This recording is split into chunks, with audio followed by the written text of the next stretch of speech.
Innal hamdalillah nahmaduhu wa nasta'inuhu wa nastaghfiruh wa na'udzu billahi min shururi anfusina wa min sayyiati a'malina may yahdihillahu fala mudilla lahu wa may yudlil fala hadiyalah.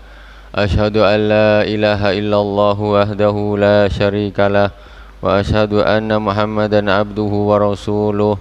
Allahumma salli ala sayyidina Muhammadin tibil qulubi wa dawaiha wa afiyatil abdani wa shifaiha wa nuril absari wa dhiyaiha wa ala alihi wa sahbihi wa sallim. Allahumma salli ala sayyidina Muhammadinil fatihi lima ughliq wal khatimi lima sabaqa nasil haqqi bil haqq wal hadi ila siratikal mustaqim wa ala alihi haqqa qadrihi wa miqdarihi al-azim. Jamaah salat fardu maghrib yang dirahmati Allah Subhanahu wa taala, kaum muslimin dan muslimat di mana saja berada yang dirahmati Allah. Kajian kita pada malam ini kita duduk bersama dengan hadis-hadis baginda Rasulullah sallallahu alaihi wasallam, mengambil keberkahan dari hadis-hadis Rasulullah sallallahu alaihi wasallam. Dulu para ulama untuk mendapatkan satu hadis itu beribu-ribu kilometer ditempuhnya. Naiknya bukan naik pesawat, tapi naiknya naik onta, naik keledai, ribuan kilo, berbulan-bulan bahkan bertahun-tahun untuk mendapatkan satu dua hadis. Pergi ke sahabat sana, pergi ke tabi'in sana, itu mencari hadis-hadis baginda Rasulullah sallallahu alaihi wasallam. Begitu berkahnya hadisnya Rasulullah. Kita sekarang tinggal enaknya saja, tinggal duduk diam sambil ngantuk untuk mendengarkan hadis Rasulullah, untuk mendapatkan keberkahan. Kadang-kadang itu pun berat bagi kita, kecuali orang yang diberi rahmat oleh Allah Subhanahu wa taala. Orang tidak akan tahu berapa harganya mendengarkan satu hadis Rasulullah, kecuali nanti kalau sudah mati baru tahu. Kalau sudah di alam akhirat, sudah dikubur baru tahu. Jadi sepertinya ini bukan hadis, bukan hal yang biasa, tetapi hal yang seperti luar biasa. Karena inilah yang dulu dicari-cari oleh sahabat, dicari-cari oleh tabi'in, dicari-cari oleh para ulama salafus saleh. Sebelumnya kita Fatihah dulu kepada baginda Rasulullah sallallahu alaihi wasallam, kepada para anbiya, para sahabat, para tabi'in, tabi'in, para auliya was syuhada was salihin wal masyayikh, khususan Abu Yasaid Muhammad bin Alwi Al-Malik Al-Hasani, Abu Yasaid Ahmad bin Sayyid Muhammad bin Alwi Al-Malik Al-Hasani, wa khususan ilal Al-Imam An-Nawawi sahib Riyadhis Salihin, amaddanallahu bimadadihim wa fadha alaina min barakatihim wa anwarihim wa ulumihim fid dini wad dunya wal akhirati bisirril Fatihah. A'udzu billahi minasy syaithanir rajim. Bismillahirrahmanirrahim. Alhamdulillahi rabbil alamin. Arrahmanir rahim. Maliki yaumiddin. Iyyaka na'budu wa iyyaka nasta'in. Ihdinas siratal mustaqim. Siratal ladzina an'amta 'alaihim ghairil maghdubi 'alaihim waladdallin. Amin. Bismillahirrahmanirrahim. Bisanatil mutasil ilal Imam An-Nawawi rahimahullah ta'ala wa nafa'anallahu bi ulumi fid dharain. Wa an Abi Hubaibin bidhammil kha al-mu'jamah. Hubaib, bukan Habib tapi Hubaib, Abdullah bin Zubair Al-Awwam, Zubair bin Al-Awwam Al-Qurashi Al-Asadi radhiyallahu anhuma qala lamma waqafa Zubairu yaumal jamal da'ani faqumtu ila jambihi. Hadis diriwayatkan oleh Abi Hubaib Abdullah bin Zubair ibn Al-Awwam Al-Asti radhiyallahu ta'ala anhuma. Jadi Abdullah ini anaknya Sayyidina Zubair. Jadi Abdullah bin Zubair. Kata beliau, lama waqafa Zubair yaumal jamal, ketika ayahnya, Zubair itu ayahnya Sayyidina Zubair bin Awam, ketika ayahnya sedang berdiri waktu perang Jamal. Perang Jamal. Da'ani faqumtu ila jambi. Sayyidina Zubair memanggilku, kata si Abdullah bin Zubair, anaknya, putranya. Kemudian aku berdiri di sampingnya. Faqala ya bunayya innahu la yuqtalul yawma illa zalimun au madlum. Kata Sayyidina Zubair, wahai, ini peperangannya Sayyidah Aisyah. Kenapa disebut dengan perang Jamal? Karena pada waktu itu Sayyidah Aisyah itu menaiki onta, istri baginda Rasulullah Shallallahu Alaihi Wasallam, menaiki onta. Jadi disebut dengan perang Jamal. Kata Sayyidina Zubair Ibn al-Awam, wahai anakku, sesungguhnya tidaklah terbunuh di hari ini kecuali orang yang zalim atau yang dizalimi. Wa inni la urani illa sa'uqtalu al-yawma madluma. Wa inna min akbari hammi ladayya, dan aku, sesungguhnya menurutku, aku merasa bahwa hari ini aku akan terbunuh dalam keadaan dizalimi. Berarti Sayyidina Zubair pada waktu itu dia di dalam pihak yang benar. Ini sahabat dia macam sudah diberi firasat oleh Allah Subhanahu wa taala. Wa inna min akbari hammi ladaini afatara dainana yubki min malina syai'a. Dan itu sesungguhnya itu adalah termasuk keinginanku yang paling besar. Maksudnya mati syahid di medan perang di pihak yang benar, yang terzalimi. Itu sudah menjadi cita-citaku yang paling besar, katanya Sayyidina Imam Zubair bin Awam. Tengok para sahabat, membela agama Allah ini ancamannya mati. Membela kebenaran ini ancamannya mati. Biasa, justru jadikan cita-cita. Apa cita-cita? Syahid di medan perang. Cita-cita mati di medan perang. Kalau orang munafik tak adalah, kalau diajak perang pengecut, tak mau dia. Katanya la tanfiru fil har, kalian tak usah panas-panasan, lari di panas-panasan, tak usah. Dia sifatnya seperti pengikutnya, seperti orang-orang Yahudi yang diajak perang oleh Nabi Musa. Enggak mau, katanya, idhab anta wa rabbuka faqatila innaha huna qa'idin. Pergilah engkau dengan Tuhanmu sana perang, kami nak duduk-duduk aja di sini. Maka keimanan seseorang itu diuji nanti ketika terjadi jihad fisabilillah. Siapa yang penakut tak mau perang, itu berarti dia punya kemunafikan di situ. Orang-orang beriman mati di medan perang dijadikan cita-cita, termasuk Sayyidina Zubair. Apa tara dainana yubki min malina syai'a. Kata si ayah kepada anaknya, menurutmu apakah harta kita tuh kalau untuk membayar hutang-hutang kita ini masih ada sisanya apa tidak, nak? Kata Sayyidina Imam Zubair, summa qala ya bunayya bi malana waqdi daini wa awsa bi thulusi wa thulusihi libanih. Ini waktu medan perang nih, waktu perang Jamal. Katanya, wahai anakku, jual hartaku, katanya, jual hartaku, kemudian bayar semua hutangku. Kemudian wa awsa bi thulusi wa thulusihi libanihi. Kemudian dia berwasiat sepertiga daripada hartanya, ya, itu nanti dibagi-bagikan sepertiga untuk anaknya, libanihi, untuk anak-anaknya, yakni libani Abdullah bin Zubair, berarti untuk cucu-cucunya, sulus sepertiganya sepertiga, bagikanlah nanti ke cucu-cucu anak-anakmu, maksudnya anak-anaknya Abdullah bin Zubair. Qala fa in fadala min malina ba'da qada'i dain syai'un fazulusuhu libani qala Hisham.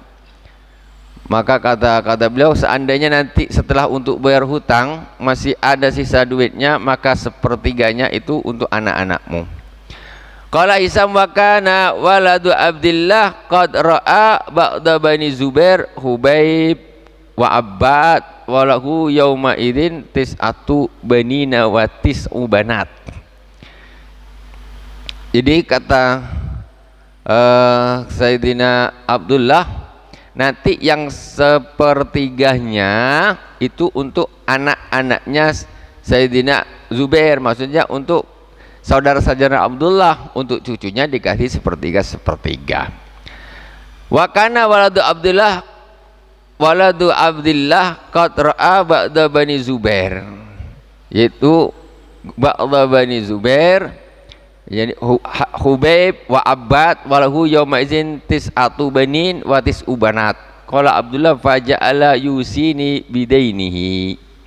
Jadi pada waktu itu Sayyidina Abdullah bin Zubair itu dia mengetahui bahwa anak-anaknya sudah ketemu sama anak-anaknya ba'da bani Zubair, anak-anaknya ayahnya Zubair, yaitu Hubaib, Abbad, walahu yauma idzin tis'atu banin wa tis'u banat. Putranya total, laki-lakinya 9, perempuannya 9, anaknya berapa? 18. Mamanya berapa? Wallahu alam. Pokok sahabat kayak gitu. Ini kalau mama satu orang nih lumayan nih, ya. 18 anaknya, bayangkan. Masalah jumlah istrinya berapa privasi. Tapi orang Arab begitu, privasi. Tak usah bingung. Tapi anaknya berapa? Anaknya sekian. Mamanya berapa? Privasi. Tak usah sibuk-sibuk. Ini sibuk aja lebih, tapi tak berani-berani. Sibuk tiap hari ngopi ngobrol, iya. Tak ada yang berani, sibuk aja lebih. Ini tak tengok anaknya ada 18. Qala Abdullah faja'ala yusini bidainihi, maka Sayyidina Zubair berwasiat untuk membayar kepadaku untuk agar aku membayarkan hutangnya. Wa yaqulu ya bunayya in ajasta an shay'in minhu fasta'in alaihi bi maulaya. Qala fa wallahi, wahai anakku, kalau engkau tak sanggup untuk menunaikan wasiatku tadi, engkau minta tolonglah dengan maulaya, dengan pembantu-pembantu aku, hamba-hambaku. Ada zaman masih ada hamba saya. Qala fa wallahi ma daraitu ma arada hatta qultu ya abati man maulak. Qala Allah. Jadi maulaya di sini diartikan yang dimaksud di sini adalah Allah Subhanahu wa taala. Wahai anakku, kalau engkau tidak sanggup untuk menunaikannya, maka minta tolonglah kepada maulaku, yaitu Allah Subhanahu wa taala. Maulaya yaitu Allah Subhanahu wa taala. Madaraitu ma'arada. Jadi anak ini nggak tahu yang dimaksud ayah ini siapa nih, maulaya nih. Apa dia punya semacam majikan atau punya hamba saya? Nggak tahu dia. Qultu ya abati man maulak, wahai ayahku, siapa maulak? Yani yang kau sebut dengan maulamu itu siapa? Qala Allah. Allah itu maksudnya. Qala fa wallahi ma waqatu fi qurbatin min dainihi illa qultu ya maula Zubair igdi anhu dainah fayagdiyahu. Jadi kata anaknya ini, ketika bingung dia nak bayar utang ayahnya ini, dia selalu berdoa, ya maula Zubair, maksudnya ya Allah igdi anhu dainahu, bayarkanlah hutangnya Zubair, yaitu ayahku, ya Allah. Fayagdiyahu, maka Allah Subhanahu wa taala membayarkan hutang Imam Zubair ini, Sayyidina Zubair. Maksudnya Allah mempermudah urusannya, rezekinya, apa hanya bisa dibayar hutangnya. Faqala faqutila Zubairu walam yada dinaran wala dirhama. Maka pada waktu itu di perang Jamal itulah Sayyidina Zubair terbunuh. Beliau tidak meninggalkan 1 dinar pun, tidak meninggalkan 1 dirham pun. Illa aradina minha al-ghabah wa idza asyrata daran bil Madinah, kecuali ada 2 tanah meninggalkan dua lahan tanah, dua tanah, yang satu hutan. Minha al-ghabah, tanah itu pun berupa hutan. Dua ihda asyrata daran bil Madinah, dan mempunyai rumah banyak juga, rumahnya 11 rumah di Madinah.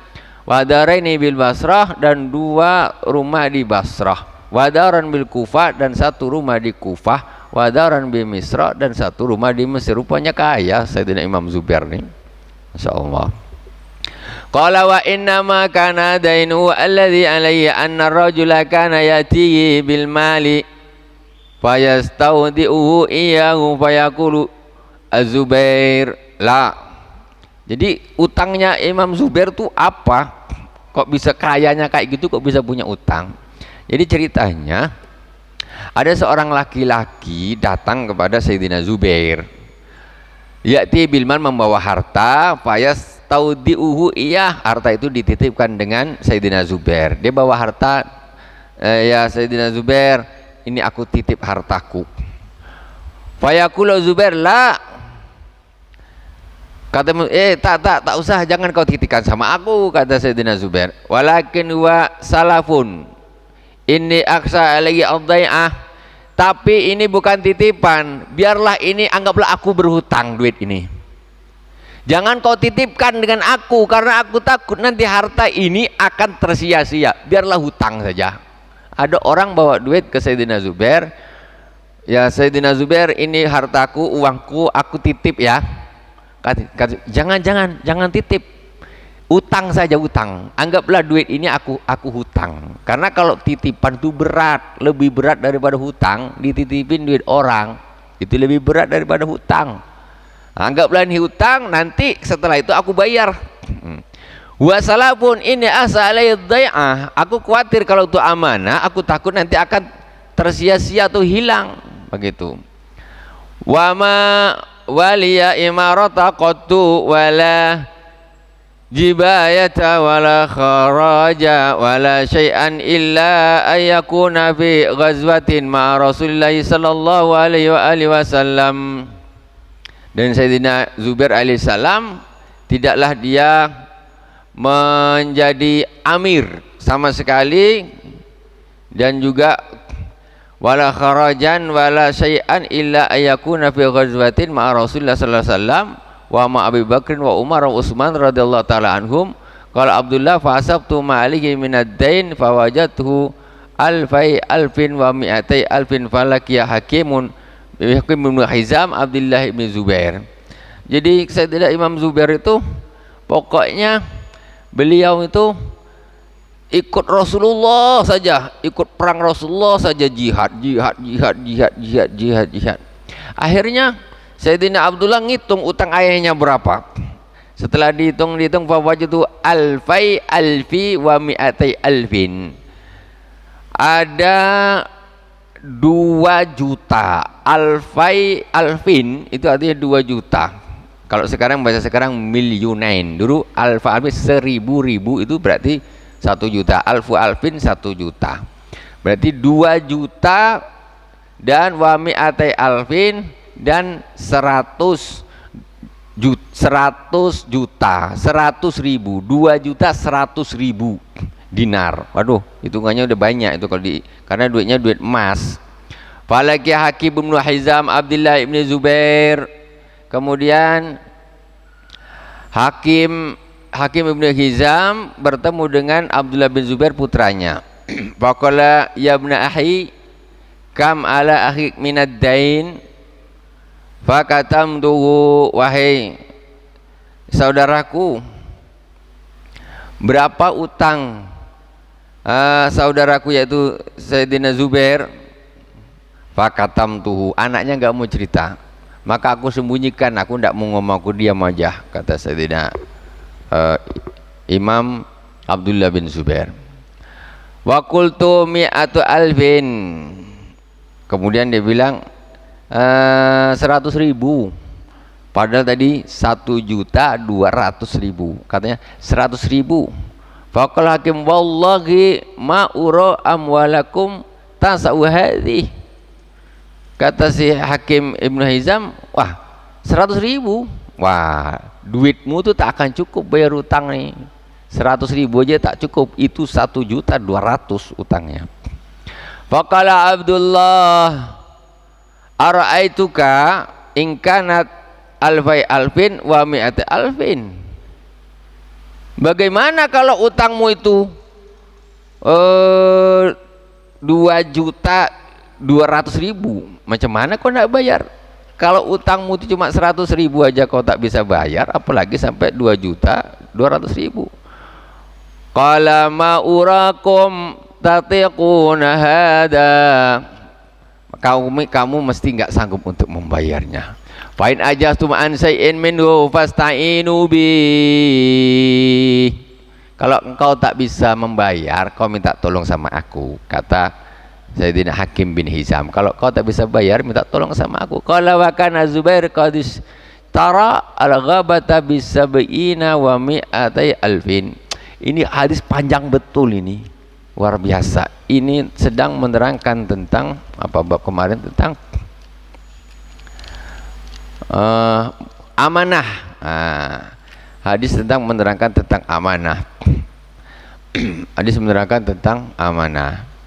Jadi kemudian dulu katanya Sayyidina Zubair itu pernah memberi hutan dengan harga 100.000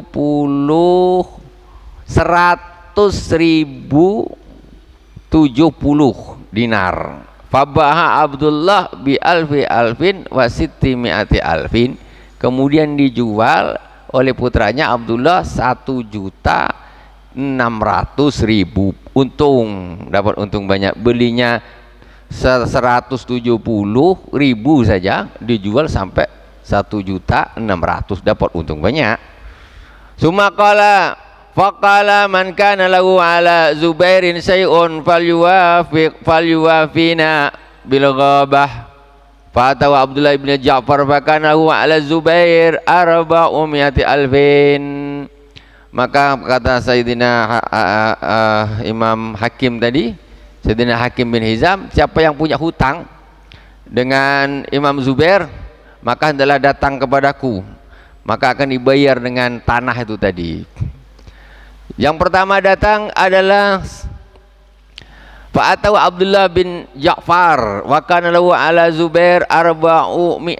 Pertama yang datang Abdullah bin Ja'far, utangnya Sayyidina Zubair ada 400.000. Faqala li Abdullah in syi'tum taraktuha lakum. Qala Abdullah la. Qala fa in syi'tum ja'altuha fima tuakhirun. Kemudian dia bilang, kalau engkau mau, kau tinggalkanlah hutang itu untuk kalian. Kata Abdullah la. Qala fa in syi'tum ja'altuha fima tuakhiruna in akhartum. Kalau ataupun kau nak nantilah diundurkan sedikit bayarnya. Qala Abdullah la. Qala fa faqatu liqit'ah. Kalau gitu sudahlah, potongkan tanah tu sesuai dengan harga utang, potongkan. Qala Abdullah lak min hahuna ila huna. Ini bagianmu untuk bayar utang, dari sini sampai ke sini tanahnya, bayar utang. Faba Abdullah minha faqada dainahu wa anfahu wa baqiya minha 4 ashumin wa nisfun. Kemudian tanah itu dijual, dibayarkan hutangnya, masih ada sisa 4 bagian setengah. Faqadima ala Muawiyah wa indu Amr bin Utsman wal Munzir Ibnu Zubair wa Ibnu Zam'ah. Faqalahu Muawiyah kam kuwimatil al-ghaba. Qala kullu samin mi'atu alfin. Qala kam bagiya minha. Datang kepada Muawiyah, ditanya. Muawiyah ini orang kaya, berapa sih harganya tuh satu bagian? Dikatakan 100.000. Fakam baqiya minha 4 asumi, tinggal berapa? Tinggal 4 bagian. Faqala Al-Munzir Ibnu Zubair qala akhadtu saman bi mi'ati alfin. Aku ambil satu harga 100.000. Waqala Amr bin Utsman, saya ngambil satu. Faqatu saman bi mi'ati alfin, dengan 100.000. Waqala Ibnu Zam'ah faqad akhadtu sahman bi mi'ati alfin, aku ngambil satu harganya 100.000. Faqala Muawiyah kam baqiya. Qala samun wa nisfun samun. Qala qad akhadtuhu bi khamsi bi khamsi wa mi'atin wa mi'ati alfin, aku ambillah sisanya dengan harga 150.000. Waba Abdullah ibn Ja'far nasibahu min Muawiyah bi sitti mi'ati alfin, Sayyidina Abdullah bin Ja'far menjual bagiannya dari Muawiyah dengan harga 600.000. Falamma faraga Ibnu Zubair min qada'i dainihi, setelah itu lunaslah sudah semua hutangnya, lunas.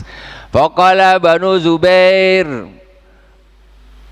aqsim bainana mirasana, faqala wallahi la aqsimu bainakum hatta unadi bil mausim al arba'a sinina ala man kana lahu ala Zubairi dainun falyatina falnagdihi faja'ala kulla sanatin yunadi fil musim. Kemudian setelah dibayar hutangnya, anak-anaknya Sayyidina Zubair datang, dah bagian kami mana, bagilah warisan dari bapak kami. Kata Sayyidina Abdullah, aku tidak akan membagikan bagian ini sampai 4 tahun lagi baru aku bagikan, 4 musim haji, karena masih ada orang-orang yang nanti mau datang lagi. Nanti kalau udah selesai baru ada sisanya, baru aku bagi. Fal natina fanaqdi faja'ala kullasanatin yunadi fil musim. Setiap tahun Sayyidina Abdullah memanggil siapa yang punya utang kepada ayahku, aku nak bayar. Falamma madha arba'u sinin qasama bainahum wa sulus. Karena setelah 4 tahun gak ada lagi yang hutang, baru hartanya itu dibagi kepada anak-anaknya. Warafa sulus wa kana li Zubair, dan diambil sepertiga. Wa kana li Zubairi arba'u niswatin fa asaba kullu mri'atin alfu alfin, sepertiga. Jadi Sayyidina Zubair itu ternyata punya 4 orang istri. Fa asaba kullu mri'atin alfu alfin, satu istri dikasih 1 juta. Wa mi'ata alfin, dan 200.000. Nah, istrinya dapat bagian, anaknya dapat, istrinya 4, bagiannya sama. Jadi istri itu kalau punya istri 2 itu bagiannya warisnya harus sama, jangan tak sama. Mentang-mentang apa nanti, oh ini kan dulu waktu nikah ini masih belum punya duit, ini udah punya duit, jadi bagiannya nggak disamakan. Nggak bisa. Tetap pembagian antara istri pertama dan istri kedua itu harus sama, tidak boleh berbeda. Walaupun yang istri terakhirnya baru dinikah 1 bulan meninggal suaminya, bagi sama dengan istri yang pertama sudah 40 tahun bareng dengan yang baru 1 bulan, itu pembagiannya semua harus sama. Warisan, itu secara warisan. Makanya ketika masalah warisan ini, kalau orang sudah harta warisan nih, kalau sudah terlanjur meninggal belum dibagi, maka hukumnya harus dihitung pakai ilmu waris. Jadi kalau bapak-bapak kepingin membagikan anaknya, istilahnya sesuai apa, nak ngasih anak perempuannya segini-segini, itu bagi waktu sehat, itu boleh, namanya hibah. Tapi kalau dibiarkan sampai meninggal, ini bagiannya ini harus pakai ilmu waris, tidak boleh. Anak perempuan dapat 1 bagian, laki-laki dapat 2 bagian, itu tidak bisa ditawar kalau sudah meninggal. Makanya nanti dikatakan ilmu yang pertama sekali diangkat itu ilmu waris. Kenapa? Karena orang membagi hartanya sekarang ini lebih enak ketika dia masih hidup, masih sehat. Karena kalau sudah meninggal atau sudah sakarat, itu sudah bisa. Itu udah wasiat nanti, nggak bisa setelah sakarat baru nak gini-gini, nggak boleh. Kecuali dia masih sehat gini nak bagi, ini anak perempuan, ini punya tanah punya 1 hektar, anaknya 2 laki-laki 2 perempuan 4, katanya ini 1 hektar ini potong 4 aja lah, itu untuk abang kau, ini abang kedua, untuk ini untuk adik, bagi rata, silakan. Hibah namanya, anak kepada seorang tua kepada anaknya, boleh, tidak ada masalah. Tapi kalau tanah 1 hektar itu dibiarkan, pokoknya selagi mama sama bapaknya, orang tuanya ini masih ada, ya sudah biarkan aja. Setelah meninggal ini tidak boleh dibagi rata, harus dibagi secara waris. Dijual, katakanlah dapatlah hitungannya 1 miliar. 1 miliar ini, atau jangan 1 miliar, 600 juta lah katakan, biar gampang. 600 juta, pokoknya dia istri nggak ada istri, ya, istrinya sudah meninggal duluan. Jadi tinggal ahli warisnya cuma anaknya saja. Ini tanah ini punya hasil warisannya cuma inilah 600 juta hasil tinggal tirkahnya itu. Maka 600 juta ini dibagi untuk 4 orang anak, perempuan 2, laki-laki 2. Laki-laki dapat 2 bagian. 2 bagian gimana? 4 ini tuh harta itu harus dibagi 6. Karena laki-laki kalau cara waris begitunya gampang. Orang laki-laki itu kepalanya 2. Jadi perempuan 2, 1, 2. Ini laki-laki kepala 2 berarti dihitung 2. Terus yang satu lagi laki-laki kepalanya 2 dihitung, jadi dibagi 6. Dibagi 6. Harta waris satu dibagi 6. Yang perempuan dikasih 1, yang laki-laki dikasih 2 bagian, 2 bagian.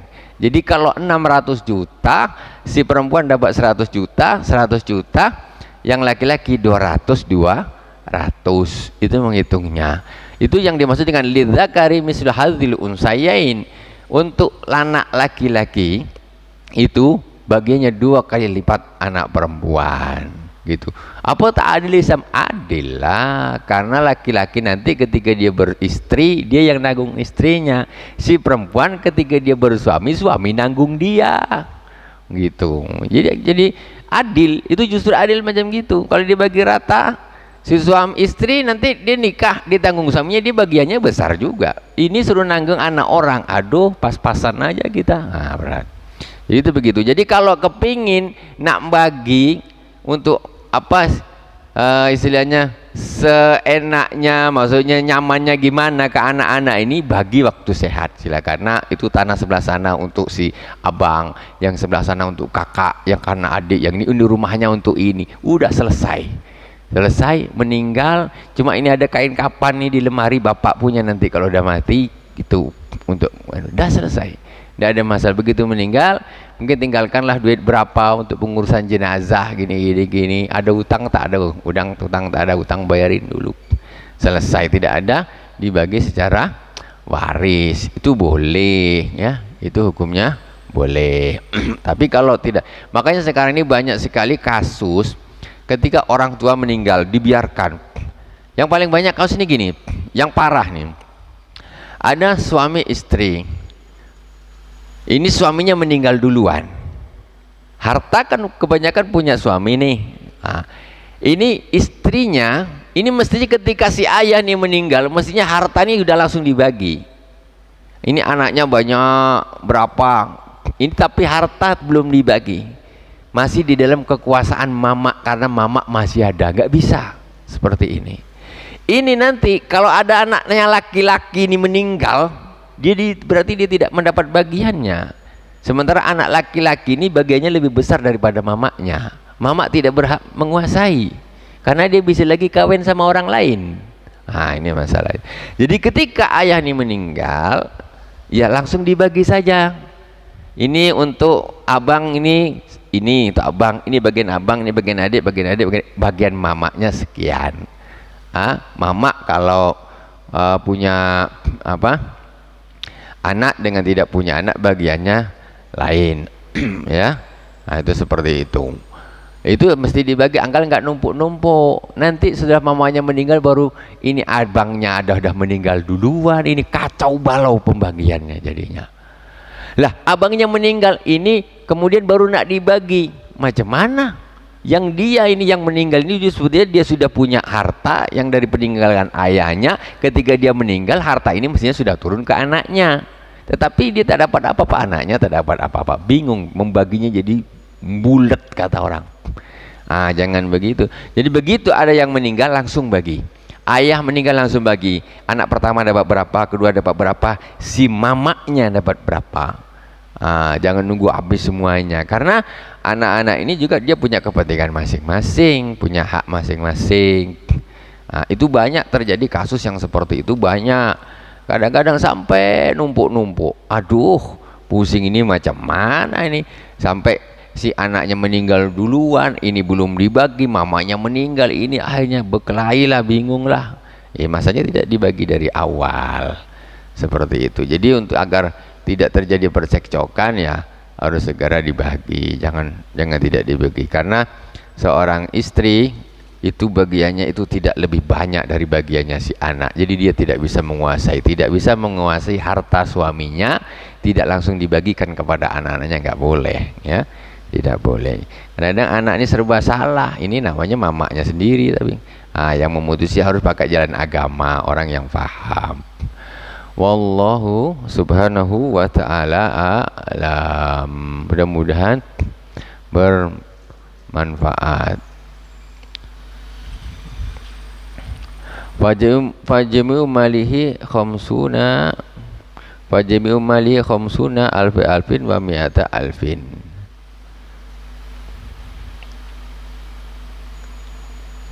Wallahu subhanahu wa ta'ala alam. Ini bagaimana hadis ini menunjukkan Sayyidina Abdullah bin Zubair ini adalah seorang anak yang amanah.